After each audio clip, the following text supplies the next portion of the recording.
Hello? Hello. Hi guys.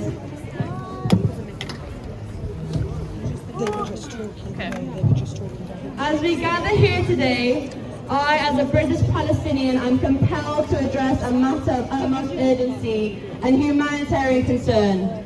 The dire situation facing the people of Gaza as Ramadan approaches. As we gather here today on the cusp of Ramadan and fresh from celebrating International Women's Day, it's imperative that we shine a spotlight on the plight of the women in Gaza. Ramadan, a time of spiritual reflection and communal solidarity, will soon dawn upon us.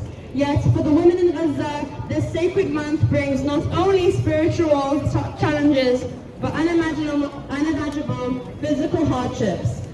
Picture this, fasting from sunrise to sunset without the certainty of breaking the fast with a nourishing meal, without the comfort of loved ones by your side. This is the reality of countless women in Gaza, who not only grapple with the scarcity of food, also with the trauma of conflict and displacement. As we celebrated International Women's Day just yesterday, we must confront the stark reality that for these women, there is little to celebrate. In Gaza, mothers are forced to resort to desperate measures to feed their children during Ramadan, boiling water to create the illusion of meals, scavenging for scraps in the landscape ravaged by conflict.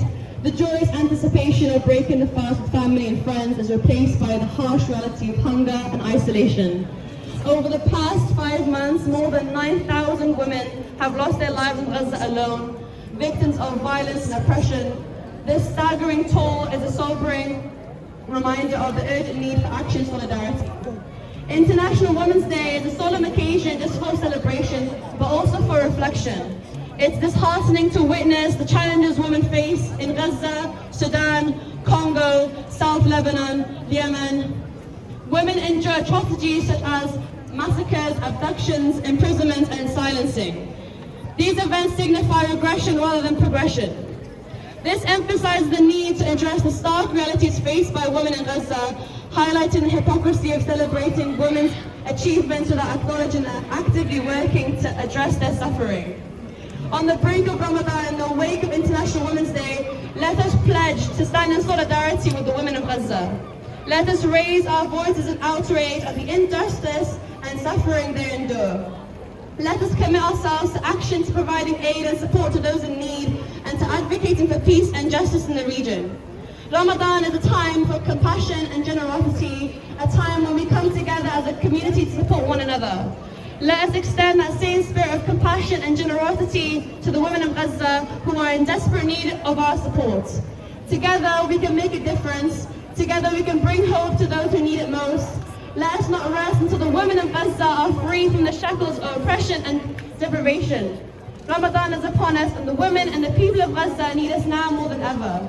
And most importantly, what the people of Gaza need more than ever is a ceasefire. Ceasefire now! Ceasefire now! Ceasefire now! Ceasefire now! Ceasefire now! Ceasefire now! Ceasefire now!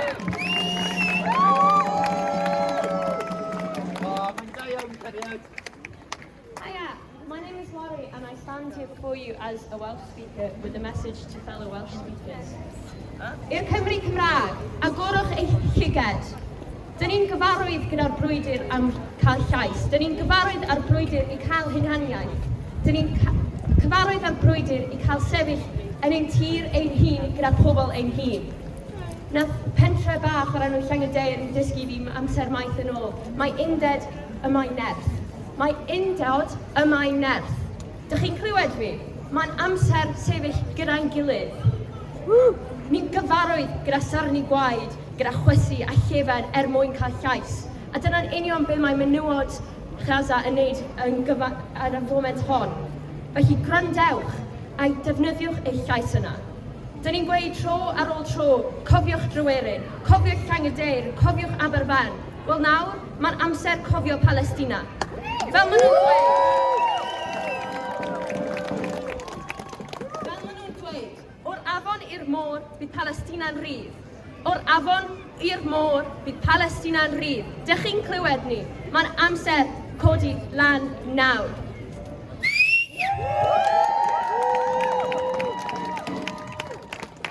From the river to the sea, Palestine will be free. From the river to the sea, Palestine will be free! Diolch yn fawr iawn i chi gyd.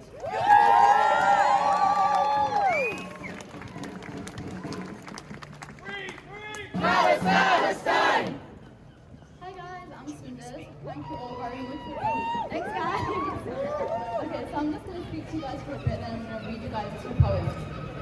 Happy International Women's Day, they tell us. But what? Sound better? Take a both. Oh. You guys want to hear me that much? Hold it really close to your mouth. 1 second, guys. Happy International Women's Day, they tell us. But what's international about selective feminism?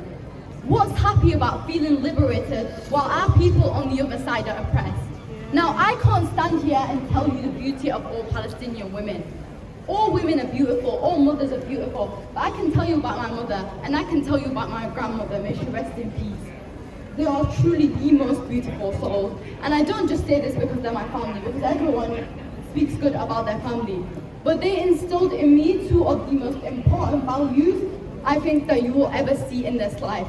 The very first one is generosity, and they always reminded me how important it is when you live a life in Palestine where you could lose everything at any given moment. Everything materialistic, whether that be your business, your status, your house, everything you've worked hard for can go in a matter of seconds. All that matters is who you are inside, who you are as a person, the kindness that you leave on other people. Because the house you built for people, the things you bought for people, it will all go. All that will be left is the imprint that you had on people's heart. And they reminded me time and time again, no matter how much this world tries to harden you, never let it harden your heart. Your heart is the thing that needs to remain soft. That's the only thing about you that needs to remain soft. Thanks guys. And the other very important principle that they instilled in me is to be strong. Never let things get you down, because the only thing you have is your strength. The only thing that will keep you going in this is your strength. And I've watched my grandmother and my mother go through some of the hardest things that they've ever gone through. And as a child, I was amazed, because no matter what they went through, I never saw my mom cry, I never saw her complain, I never saw her anything. She would get up every single day and she would do better, and she taught me to be strong. She taught me to find the positive out of this. They might have taken away so much from us. They might have taken our buildings, our businesses. They might have taken our money, but they can't take our strength and they can't take our kindness. That's something that they cannot touch, and that is one of the most important things. And I think any Palestinian you meet, or if you're ever lucky enough to actually go to Palestine, those are two things that you can take from Palestine, that no matter how much these monsters try, they can't take it from you. They can't reach your heart. The kindness and strength that you pick up from Palestinians, they can't reach that. Now I'm going to read you guys. Now I'm going to read you guys two poems. And the first one is kind of like aimed at mothers. There's guides on how to soothe a child that's going through teething pains. But there's no guide on how to soothe a child with severed limbs. There's tips on how to calm a child in a stressful situation. But I can't find tips on how to calm a child when it's raining bombs, or when they're asking how long. Not how long till we get there, but how long till our next meal? How long till we feel warm? Is this really real? No parent would want their child to have nightmares, but I wish I could tell them this was a nightmare. I'd know how to deal with that, but there's no guidance on how to deal with them living in one. So that's the first poem.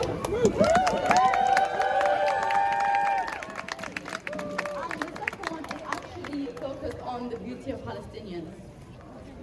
As you battle with the deepest loss you've ever suffered, somehow a small beacon of hope appears, a light through the cracks. She caresses your face and holds your head in her lap, as you feel your worries slowly lift up and float away. A presence so comforting and pure, one that you never thought to exist. This is a Palestinian. She buries her pain in the best hiding places this world has to offer. For it is within her nature and those that came before her to alleviate the suffering of others, to compensate for no one being able to alleviate theirs. Maybe in this way, and in this way only, she can be considered a human shield. This is a Palestinian. Your idea of the deepest loss is the tip of iceberg in her abyss of suffering. Yet she doesn't downplay your loss or disregard it. Her understanding nature knows no bounds. If comfort was a person, she would embody it to the perfect degree. How a person who has faced the darkest depths and evils of this world can be so soft and loving was unfathomable. They tried to put her in a rotting chamber, yet she grew to be the freshest fruit of all. This is a Palestinian. Thank you very much, guys!